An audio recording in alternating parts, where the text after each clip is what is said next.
Muito bem, continuando o estudo da lição número 3, a parte de terça-feira, nós falaremos sobre a lei e a graça. As duas se completam. Elas vivem juntas porque é preciso que haja a função das duas. Cada uma tem uma função diferente. A lei mostra o pecado e a graça mostra a solução para o pecado. Um muçulmano que se converteu ao cristianismo foi entrevistado pelo missionário que ia batizá-lo, e o missionário perguntou: por que você está se batizando? Ele disse: porque na minha religião antiga, eu sempre me senti culpado pelos meus pecados, e eu tentava me purificar com os banhos sagrados, e mesmo assim a culpa não saía do meu coração. Eu me sentia muito pesado com a culpa dos pecados. Um dia eu ouvi dizer que os cristãos, eles também sentem tristeza pelo pecado, mas que têm um alívio totalmente diferente de todos os outros povos ou religiosos, porque Jesus Cristo tornou isso possível na cruz.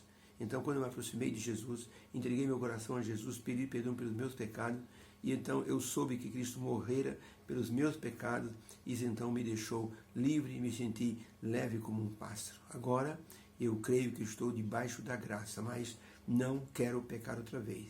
E como é que eu sei que eu não posso pecar? Quando eu olho para a lei de Deus, eu vejo como eu preciso ser transformado. A lei mostra a transformação que eu preciso obter. E a graça, ela vem e me transforma e me ajuda para que eu possa agradar a Deus. E assim o muçulmano deu uma lição perfeita da função da lei e da função da graça.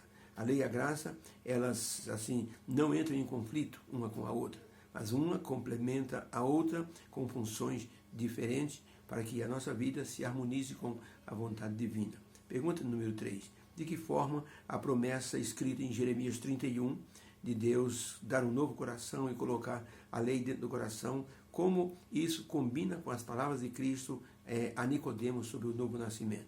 Jeremias 31, diz assim o Senhor Deus, no capítulo 31, verso 31, eis que vem dia, diz o Senhor, em que farei uma aliança nova com a casa de Israel e com a casa de Judá, não conforme a aliança que fiz no passado, que seus pais não cumpriram, invalidaram, porque eles destruíram aquilo que foi feito através da aliança, mesmo eu os tendo desposado, diz o Senhor.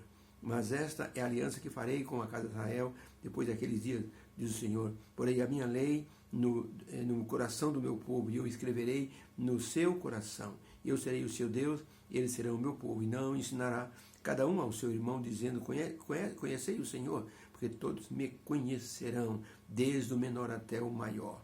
Assim diz o Senhor, porque eu perdoarei a sua maldade e nunca mais me lembrarei dos seus pecados. João capítulo 3, de 1 a 21, Jesus encontrou-se com Nicodemos e disse para ele a verdade sobre o novo nascimento.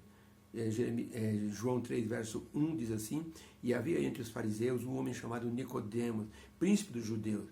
Jesus disse a ele: na verdade te digo que aquele que não nascer da água e do Espírito não pode ver o reino de Deus. Aquele que não nascer de novo não pode ver o reino de Deus. O que é nascido da carne é carne, mas o que é nascido do Espírito é Espírito. Porque Deus amou o mundo de tal maneira que deu o seu Filho unigênito, para que todo aquele que nele crê não pereça, mas tenha a vida eterna. Não por causa das obras, mas para que as obras de Deus sejam assim manifestadas. Mas porque quem pratica a verdade vem para a luz, a fim de que suas obras sejam manifestas, porque elas fazem obras baseadas na lei de Deus. Jesus falou com Nicodemos sobre o novo nascimento e sobre aquele que, depois de nascer, ele faz obras baseadas naquilo que aconteceu no seu coração.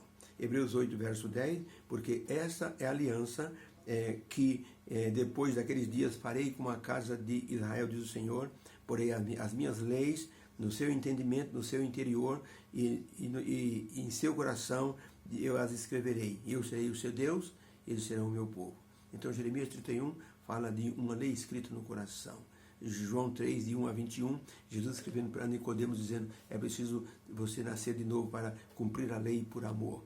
E em Hebreus 8, verso 10, repete que a nova aliança que Deus faria na cruz com Jesus Cristo e a humanidade é colocar a lei de Deus no coração da pessoa. Então a pergunta é: como Jeremias 31, a promessa feita da nova aliança combina com o que Jesus falou para Nicodemos. Resposta: a promessa feita por Deus em Jeremias 31, de escrever a lei no coração e na mente das pessoas, está ligado ao novo nascimento. Ou seja, o que Cristo falou para Nicodemos, ele havia predito em Jeremias 31. Escreverei a minha lei no coração das pessoas e na mente das pessoas. Isso se relaciona com o novo nascimento. A pessoa que nasce de novo em Cristo se torna nova criatura e passa a obedecer à lei de Deus agora por amor. Porque a graça possibilitou isso. A graça retirou o pecado da pessoa. A pessoa não tinha condições de limpar-se assim por si mesma. Vem a graça de Deus, limpa a pessoa e a pessoa começa a andar em novidade de vida. Por isso, uma senhora que é para ilustrar como a pessoa por amor, ela faz as coisas assim diferentemente. Uma senhora era casada com um homem muito rude, um homem assim, boçal. E esse homem, quando saía de casa, fazia uma lista dos afazeres domésticos e dizia para a esposa: está aqui, quando eu chegar eu quero tudo isso aqui pronto. E era uma lista enorme. Quando ele chegava do trabalho, pegava a lista e ia ticando. Lavar a louça, lavou, lavei, varrer a cozinha, varreu, passar pano na sala, passou, aspirar o pó do sofá, fez isso, limpar o banheiro, você fez, fazer comida para amanhã, você fez.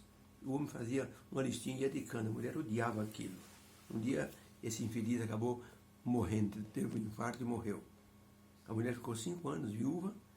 O irmão da igreja conversou com ela e os dois começaram a namorar e finalmente se casaram. Agora ela fazia as coisas com muita alegria. E um dia ela achou uma listinha antiga do ex-marido dentro de uma gaveta.